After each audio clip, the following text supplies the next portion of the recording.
Good day, fellow Africans, and may God bless you all in whatever you do.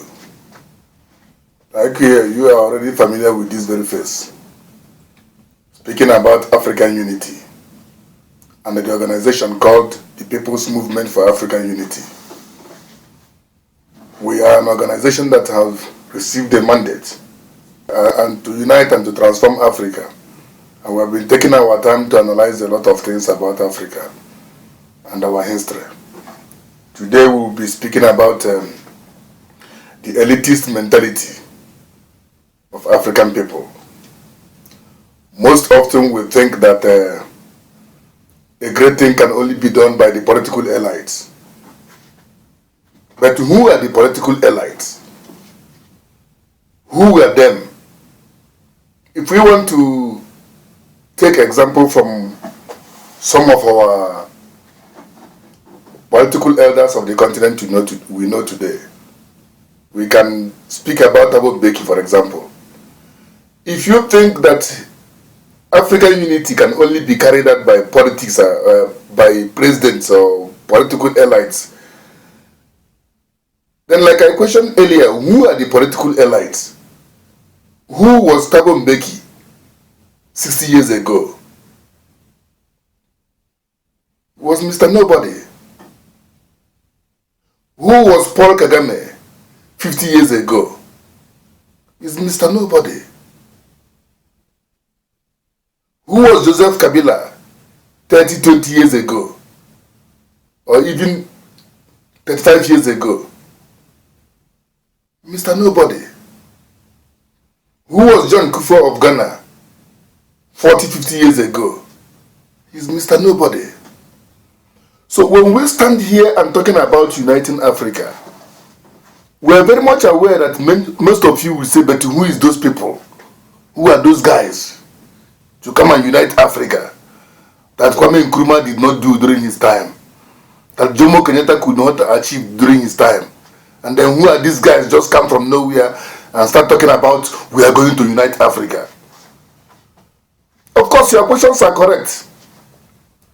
But what we would like you to understand, that African unity is not just a political ideology. It's a divine mandate. It's a divine decision that must be carried out, not only for the benefit of Africa, but for the benefit of the entire world.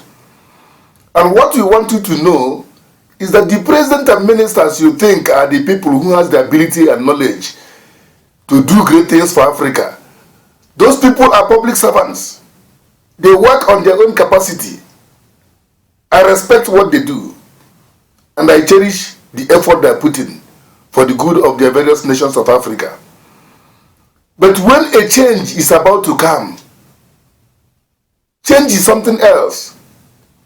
The political elites are there to manage the political situation of the time. But when time has come for change, the political elites sometimes are powerless to that change. We can go to history across the world and see that despite the powers of the apartheid government in South Africa, they were not able to stand the pressure of change when it came. Despite the powerful positions of the British, the French, the Spanish, or the Portuguese colonial masters across the world, they were not able to stand the power of change when it came. Change is something else. Change is a moment of madness. So when we sit down here and say we are going to transform Africa, don't doubt our ability to carry it out. Not just us, all of us. Don't doubt our ability to take initiatives that will bring it about. I will give you one example from our history, from the story of one of the great men that Africa has produced, Dr. Kwame Nkrumah. Dr. Kwame Nkrumah had been in the United States during the Second World War. And immediately after the Second World War, being a freedom fighter determined to free Ghana and Africa, he knew quite well that where he could get the knowledge and understand better the colonial administrative patterns of the Britain that was colonizing Ghana was to go to England. He had been studying at the United States of America at that time. But immediately after the Second World War, he knew within himself that it's time for the decolonization of Africa to begin. And then he was in contact with one of our great leaders as well, in the person of CLR James of the United States of America. So when he approached CLR James and told him that he wanted to go to London in the UK, CLR James asked him why. He said no. There is a special knowledge that he needed to get from the United Kingdom. And then he asked me what type of knowledge. Then Nkrumah responded, knowledge about colonial administration and the possibilities of dismantling them. So CLR James accepted. So he demanded, Nkrumah demanded CLR James to introduce him to any of our freedom fighters in London at that time. So CLR James wrote a letter to George Padmore, who was also a black freedom fighter in the United Kingdom. So in that letter, CLR James wrote, "This young man is coming to you. He is not bright, but nevertheless help him for as much as you can, because he is determined to kick Europeans out of Africa." That letter was written in 1945. And if you can get the statement there, he said, he is not bright.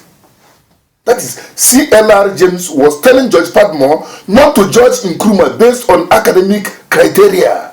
This man may not satisfy your academic criteria. He may not physically have everything you need that can make you accept that he's capable of doing something for Africa. But nevertheless, give him that benefit of doubt and help him in whichever way possible you can, because he is determined to kick Europeans out of Africa. The letter was handed to George Padmore when Nkrumah arrived. Nkrumah, being a poor man, he sold all his belongings, his bed and whatever he can get, and then people help him, or he borrowed money from somewhere, and then he traveled to London.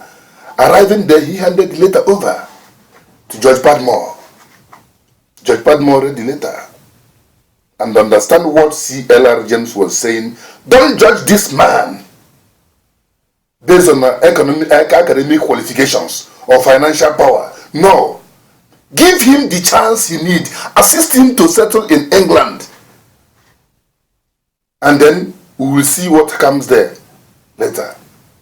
And George Padmore obeyed that instruction that is written from the letter. He never go on to judge Nkrumah based on his certificate, based on his grammatical punctuations. He never judged Nkrumah to be someone who satisfied the objective or intellectual criteria of the intellectual world. He helped Nkrumah smoothly, and Nkrumah settled in United Kingdom, and enrolled himself in a university and began to study. And once again, the professor that was tutoring Nkrumah, he acknowledged that Nkrumah was intelligent. But now, when the professor was asked to rate Nkrumah as a first-class philosopher, the professor, being a racist, did not want to rate Nkrumah as such, even though he acknowledged that Nkrumah was very intelligent. When asked about the reason, he said that Nkrumah wanted a quick answer to every question. That someone wants to know something. Is that a reason why he should not be accorded or given the acknowledgement that he deserves as a first-class philosopher?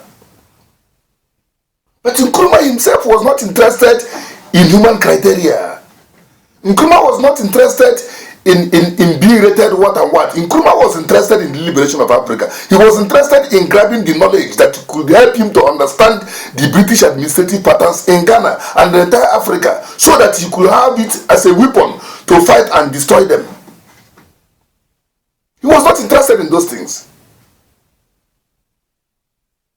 Now, guess what happens 12, 13 years later after that letter was written in 1945? Nkrumah Nkrumah achieved the independence of Ghana and subsequently used his position to incite the destruction of the French West African Empire that triggered the exodus of European colonial masters in the entire Africa. That's the work of determination. Remember, the letter says, don't judge him, give him the help he needs, assist him, because he is determined to kick Europeans out of Africa. And what happened between 1945 to 1960 in Africa? Through the power of a person, through the determination. So we can learn from there. Don't sit down and think with that very mentality that you have been given, that African condition, political or economic condition, can only be changed by those who are presidents. When things are about to change, presidents are nothing. Military officers are nothing. Police officers are nothing. When a change is decreed to take effect, nobody can change it. We all see that in our history. And we don't need to be giving such lessons if it's a new lecture that you have to give ourselves, because it happened in South Africa. Robert Mugabe and his men were not political elites. They dismantled that in Zimbabwe. Sam Nujoma and his men were not the political elite of the time, but they dismantled apartheid government in Namibia and achieved independence. Jomo Kenyatta was never a political elite. None of them. It's only when they achieve great things that they become those elites. But who were them before becoming the elite? They were nobody. So when we sit here and tell you that the People's Movement for African Unity is going to transform Africa into a superpower in the next 10 to 15 years, don't doubt it.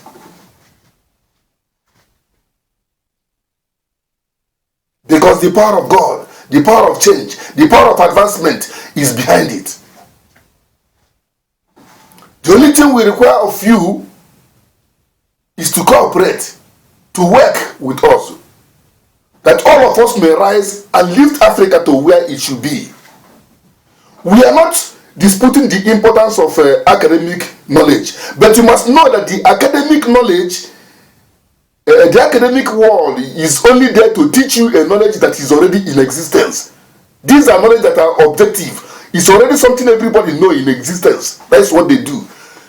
But change is something the academic world does not know. They can only anticipate that something may change, it may be like this, but they don't talk with it with certainty. Only the agent of change knows with certainty what they were coming to do. It's not only in Africa that such thing happens.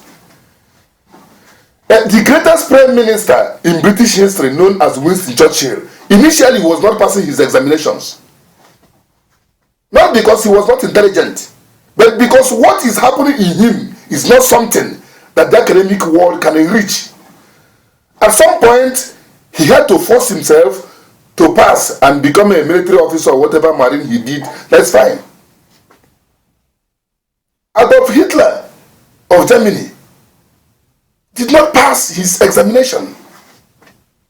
Joseph Stalin of Russia was not the most intellectually gifted of the Soviet Union, including his men like Lenin. No. Someone like Mao Zedong of China was not the most intellectually gifted of the Chinese world, including Fidel Castro. All of them. Their knowledge of transforming society is not based on human intellect. It's not based on academic acuity. So I'm not saying that the intellectual world are not important. They're important, but they've got their own limitations.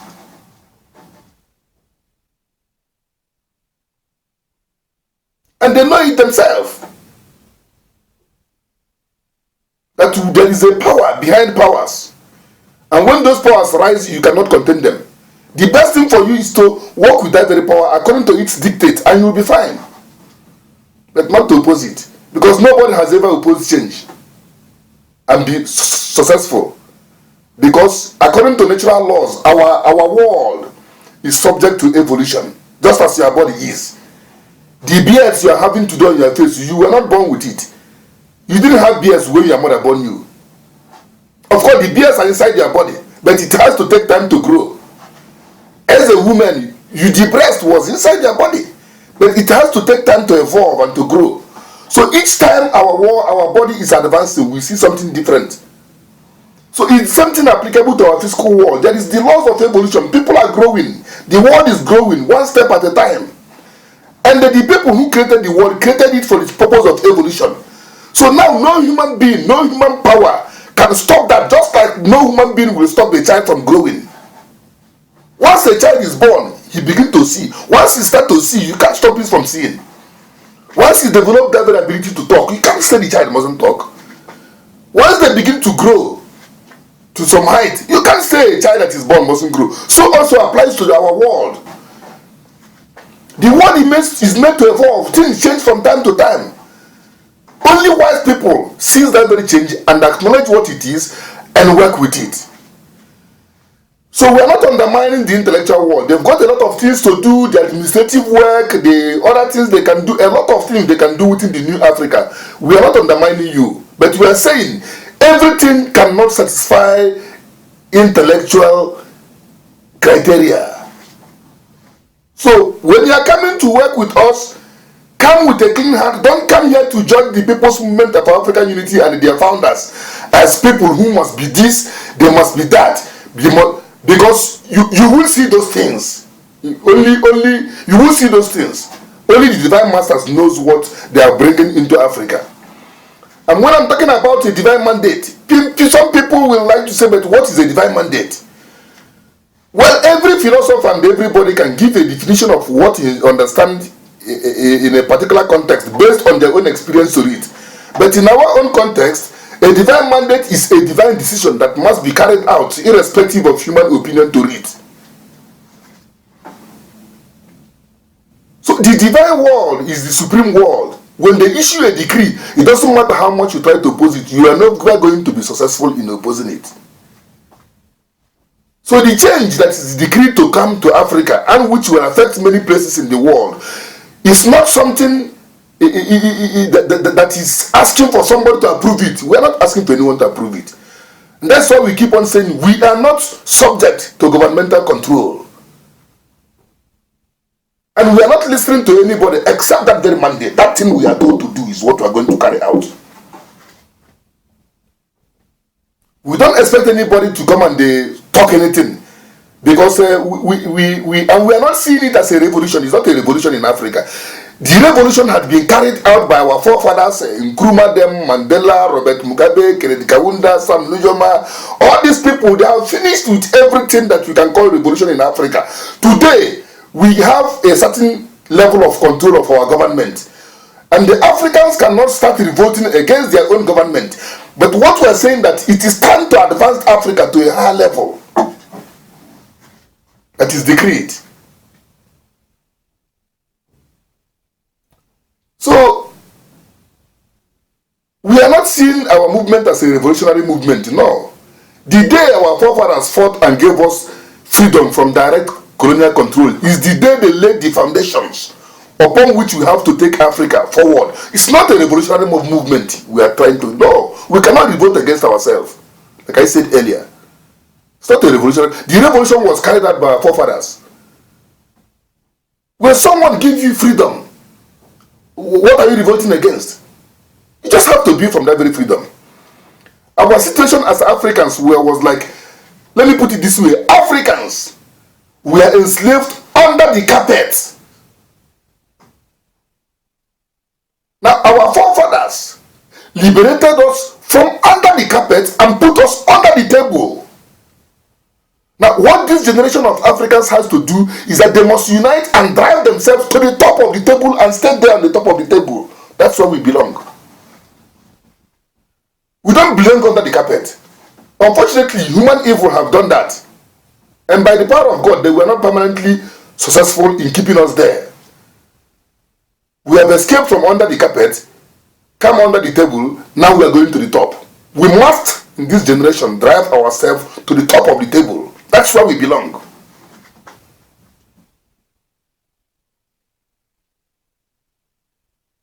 So we continue to repeat this. Don't come here to judge this political movement or what we are trying to do in Africa. Is not a place where we come to say whether or whether to, no, we are not, no, should we or shouldn't we? No. The decision has been taken. It has to be implemented. It must be carried out. Don't come to us and start doing philosophy.